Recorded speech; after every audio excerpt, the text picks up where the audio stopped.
kids. Welcome. It is Thursday, December 1st. It is about 9:30 in the morning. And this is your Week 12 recap. Welcome, everybody. It was an exciting week in the YOLOFISH FFL. A lot of playoff hopes hanging in the balance. So let's get right into our quick recap before we move on to playoff scenarios, power rankings, things like that. All right. So this week, your commissioner hung on to beat Walter 148-144. Thanks in large part to Le'Veon Bell at 25 points. Kirk Cousins had 37 for Walter, but it wasn't enough. Cole Coyle needed the victory over Ryan McCown, and he got it 165-135. Ryan really disappointed in this one.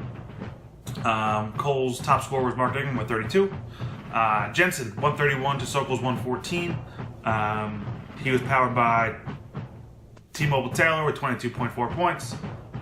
So good day for Jensen. Nice win there. Over in the Katie Cummings division, we had Connor Coyle 160, Sean McGrath 143. McGrath now locked into last place in the Katie Cummings division. We had Jack Murray 148 to Patrick Troy's 127. Jack was powered by the Giants defense, had 23.7 points, pretty impressive. And finally, McAllen 184, TJ O'Brien 150. Just a statement win for McAllen in Katie Cummings division, basically telling the rest of the division that they can go fuck themselves and he's going to win this whole thing.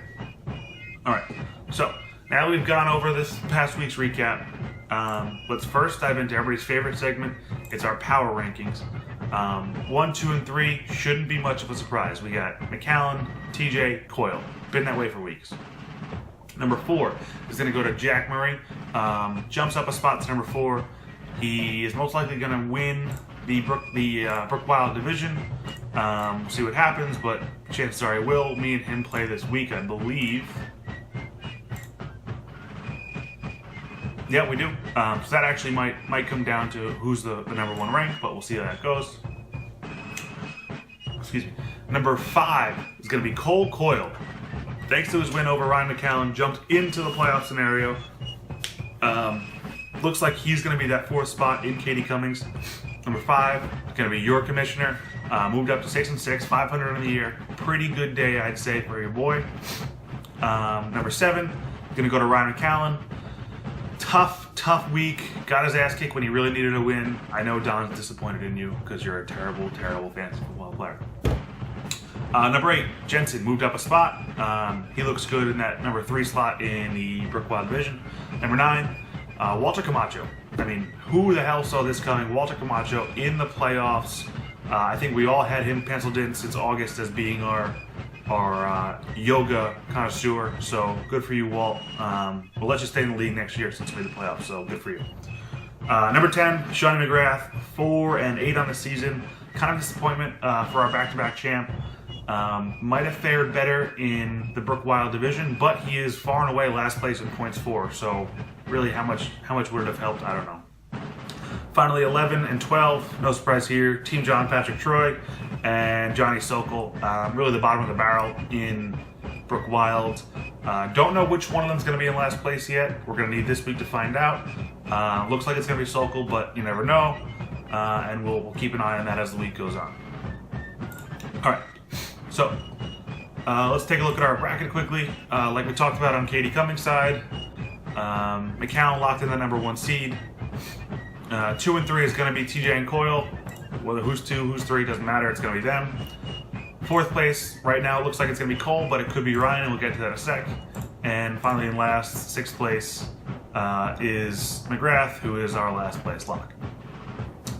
Over on Brook Wild, Jack right now is number 1. Your commissioner's 2, Jensen 3, and Walter 4. Those could all shuffle around based on what happens this week, and we'll keep an eye on that. Patrick and Sokol mathematically eliminated from the playoffs, but don't know who's in that last place position yet. Which brings us to our tiebreakers and scenarios. We'll start first with the Katie Cummings division since that has playoff implications. With his win in Week 12, Cole owns the tiebreaker over Ryan McCallan. Ryan owns the tiebreaker over McGrath, which is why McGrath is locked into last place. Scenarios where Ryan gets in is he wins and Cole loses. That would give him a 1-game advantage and make him the number 4 seed. Cole gets in with either a win or a Ryan loss. So, a couple of avenues for him. He wins, he kind of controls his own destiny, or hopefully Ryan takes a loss. Over on Brook Wild, the playoff bracket is set in terms of the 4 teams. Where they fall is a little up in the air, but the 4 teams that know they're in are in. As for our losers bracket, spelled tiebreakers wrong both times. That's what copy and paste will do for you. But Sokol currently does own the tiebreaker over Troy, thanks to a head-to-head victory in Week 8. What that means is that Troy will finish in last place with a loss and a Sokol victory. Sokol will finish in last place with a loss or a Troy win. So, looks like Sokol's going to be that last place player. He needs a win and some help to move up into 5 spot and make path to number 6 seed. Alright, that's just about all we got for this week.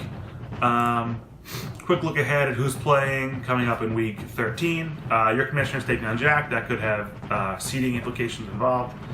Pat's taking on Jensen. And finally, Sokol's taking on Walter and Brook Wild. Over in the Katie Cummings, Cole Coyle, kind of lucky on this one, pulls Sean McGrath in week 13. While Ryan has to play TJ. Remember, Ryan needs a win and a Cole loss to move into the playoffs. And finally, Danny and Connor. They might as well just sit all their players because it doesn't really matter in any way, shape, or form. So that's all we got for now. We got a big week ahead of us as we move into the last week of the regular season and then into the playoffs. So everybody set your rosters, make your waiver claims, keep an eye on both Cole and Ryan this week because they're the important games. Otherwise, that's all for now. Peace.